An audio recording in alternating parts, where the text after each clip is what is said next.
How to execute. This is going to be a fun one. Um, when you think about an athlete, right? Whenever they're performing on TV or like a dancer, right? They perform, or a singer, right? At a concert, they perform and they just look amazing. It just seems like they're just perfect, flawless. It seems so easy, right? It seems like it comes so easy to them. They're doing this extremely difficult thing, this extraordinary thing that to you seems like absolutely out of this world, like mind blowing. Like, and you just think to yourself, like, how are they doing that? How are they actually performing in front of thousands of people and doing this thing at such a high level?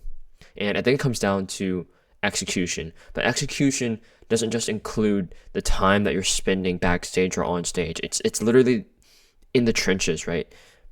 It like it's a stage of execution is actually the preparation. And today I hope to at least shed light on how I have prepared for things in my life that have required me to execute, right? Required me to actually work and practice and routinize and then execute on a thing in front of a crowd, in front of, doing a project, doing a presentation, how to actually do it and how to execute at a high level so that the perception and the output that people get from you is equal, if not better, than your practice, right?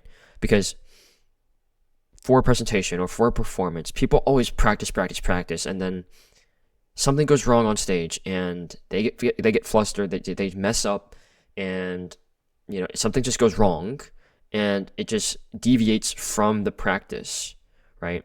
And it's just super stressful, right? You don't want that to happen. Even the possibility of it happening in your head is that you just play through every scenario, and it's like, I don't want that to happen to me, right? So this is I'm not gonna teach you how to move, like wave a magic wand and just like remove all the risk and all the potential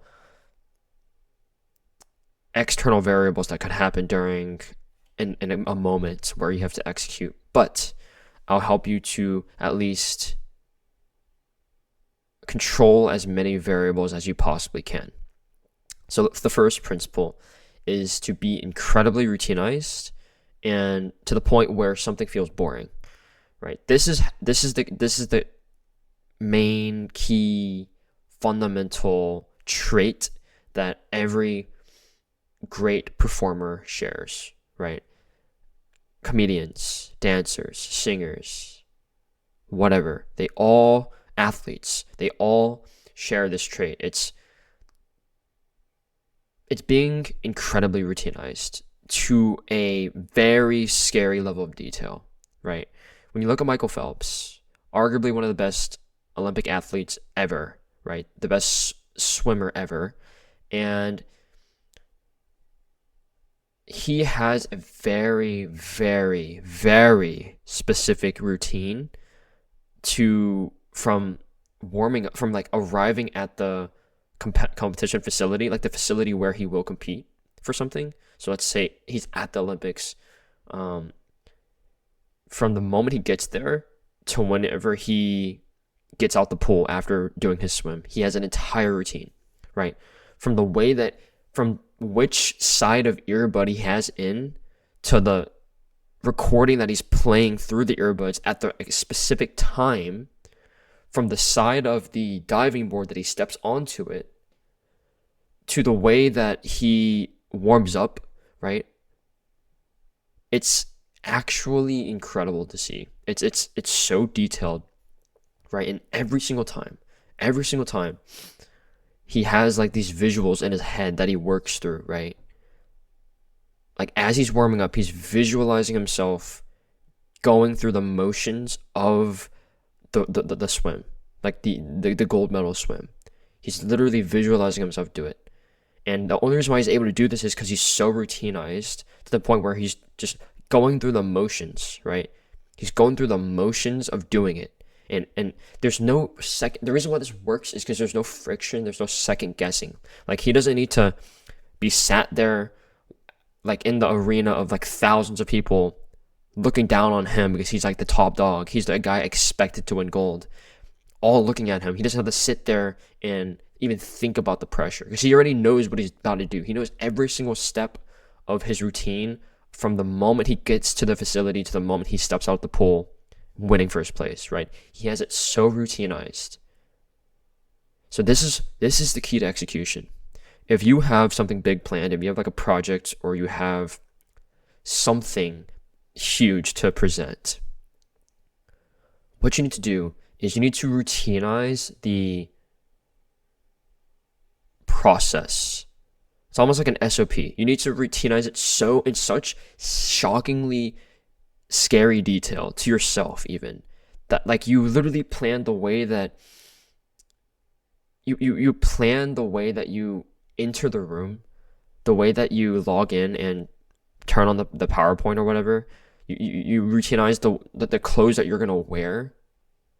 You routinize the way that you're gonna greet the crowd. Like you routinize everything to the point where it requires so little thinking, and you've done it so many times, right? And the next thing I'm talking about is reps, but you want to routinize and do enough reps to the point where it feels boring, right? You've done it so good and you've done it so often, you know exactly what to do. You know exactly what you're going to say at what moment. You know exactly what facial expression you're going to make, what jokes you're going to make. You're going to know every single possible variable that you can. So you're going to control as many variables as possible and be so routinized that you feel like a performer. You feel bored on that stage because you've done it so many times that you can't help but execute, right? The only option at that point is to execute. So yeah, create those SOPs, create those routines within the process of doing the thing. That's why so many people feel, the nerves, the butterflies in their stomach before they do something. It's because they haven't put in the reps and they haven't routinized the process. Like they worry about what can go wrong because they haven't considered and routinized things to the point where they controlled everything that could probably go wrong. And the things that do go wrong are completely out of their control. And because they're so routinized, they're more than prepared to adapt to that thing. Because since you've controlled as many variables as possible, the few variables that are out of your control that may happen to go wrong, you're prepared to tackle them because you're not overwhelmed with everything else. Okay, next principle is don't try something new. So let's say, you're in the moment, you're on the stage, you're in front of the crowd singing to hundreds of thousands of people, right? And you need to just execute. You just need to sing the fucking song. You need to listen to it play in your ear and just sing along. Now is the time. Now is the time to just execute. Now is not the time to try something new and experiment, right? There are certain circumstances where this is okay, but for most people, this will never go in your favor to try something new, try something risky on that stage. Just follow the routine. Even it should feel boring if you've routinized it enough. It should feel boring. The reps should help you to really have a incredible understanding of what you're doing at a very, very deep level. And once you reach that level, you don't want to break from routine. You don't want to do something different from what you planned because then that'll just throw off everything. It'll throw off the cadence. It'll throw off the timing. It'll throw off everything for you. And with a distraction of something novel, right? If you try something new, if you take that risk, you are putting yourself into a uncontrolled environment. Like you don't know what could happen, what could go wrong. So in my opinion, it's probably better to not take the risk, to do something different from your routine, to defy the process that you set out for yourself, to deviate from it. You don't want to do that because you've already routinized it enough. And if you've planned out the process enough and you've practiced it enough, then the execution should be remarkable already. Like what people perceive from you should already be remarkable, so you don't need to add anything else, right? You shouldn't feel the need to validate them any further. All right, the next principle is to not focus or fixate on one thing. So this is something that I struggled with a lot whenever I was doing presentations, whenever I would, present research or go up in front of the class to do something or give a talk or whatever it is, right? I'd hyperfixate on one little thing. Like if I made a hiccup or if I felt a certain way during the presentation, I would hyperfixate on making sure that that one behavior was optimized. And so as a result, because I was trying to focus too heavily on this thing, everything else would literally just go down. Like the quality of the rest of my performance, of my execution would literally just start to diminish because I was so hyper fixated on this one thing. So what you want to do is have focus, but spread out like evenly along your routine. So you have the thing you're going to execute on, the presentation, the performance, and you don't want to hyper fixate on your mistakes. You don't want to hyper fixate on a certain thing that you think that you should be doing, right? Like a good example of this is whenever I used to be in band in like middle school or something, there was something called honor band where people would like all these members of the band from all across the town would come and compete in front of like a panel of judges on their specific instruments, and you'd play like scales. There was like a section where you would like sight read music, so you'd like you would not have seen the music before, and then you just have to play it off the rip. And so the scales you knew, so you were able to routinize that in some ways. And while I was sitting outside, I would often hear so you'd be able to hear the other people like before you going in front of the judges. You'd hear how they did, and so every single time the person that went before me always did amazing. Like they were absolutely exceptional, right? They probably made the top chair, and I would note in my head. So I'd already warmed up. I'd already, I was ready. I knew my scales. I knew the fingerings. I knew everything about my instrument. I knew what I was going to do. I knew the structure of the actual judging. I knew how they were going to, like, we would start with scales, and then we'd move down to sight reading, and then whatever, right? I knew everything, and I would listen to this person go before me, and they always did really, really well. And then I would hyperfixate on what they did that was better than what I could do. And then when I went in there, I would try to replicate it because I was thinking, okay, I just need to beat this person. I need to exceed their level or reach their level and exceed it. And that was a huge mistake because then as I was hyper fixated on performing to their level on that one specific thing, everything else went down, right? I lost focus, right? I messed up some of the scales, the routine. I literally messed up the routine of playing the scales because I was so hyperfixated on the other things, So don't try to do something new, first of all, and then don't focus on just one thing. Have a more diverse, varied focus on everything as a part of your routine. Like everything in your routine is important. Don't try to elevate something on a pedestal just because you made a mistake or because you think that's what the crowd or the audience or the panel of judges wants from you. Just follow the script is essentially what I'm saying. And that's actually the final principle. Follow your practiced routine, right? Follow the script. Don't deviate. Don't try something new. Don't hyperfixate on one part of it. Look at the routine, the process, the SOP as a whole and do it. Just do that. Just execute that.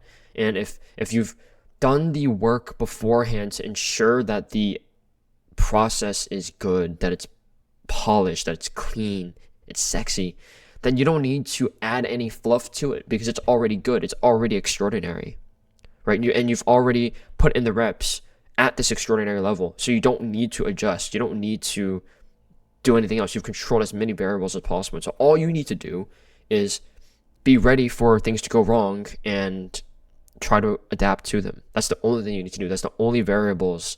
The uncontrollable variables are the only ones you need to think about, right? And even then, maybe it's not even worth thinking about the uncontrollable variables because, shit, if something goes wrong, then that's completely out of your control and there's no need to really worry about it. You'll instinctively, if you're routinized enough, you'll instinctively just brush it off the shoulder and deal with it. It's not that big of a deal. Most people stress about all the things that could go wrong, but really, if you know what you're doing, even if things go wrong, they really don't go that wrong. You know how to deal with them. So this was kind of a long video, but how to execute. It's pretty simple. Be so routinized to a shockingly detailed level that doing the performance and executing on the thing feels boring. Then follow the script, right? Don't try something new. Don't deviate from what you planned on doing, because you've already put in the reps and you already know the process that you're going to take to actually wow people, to actually execute. You already know what to do. You don't need to add in any extra fluff to prove to other people that you know what you're doing. You already know what you're doing. You already practiced an extraordinary routine. You've already prepared something mind-blowing for people to witness. So you don't need to add anything to this. You don't need to change things on a last minute because you feel a certain way. Detach yourself from the emotions. Detach yourself from the way that you think other people are perceiving you, and just execute. Goodbye.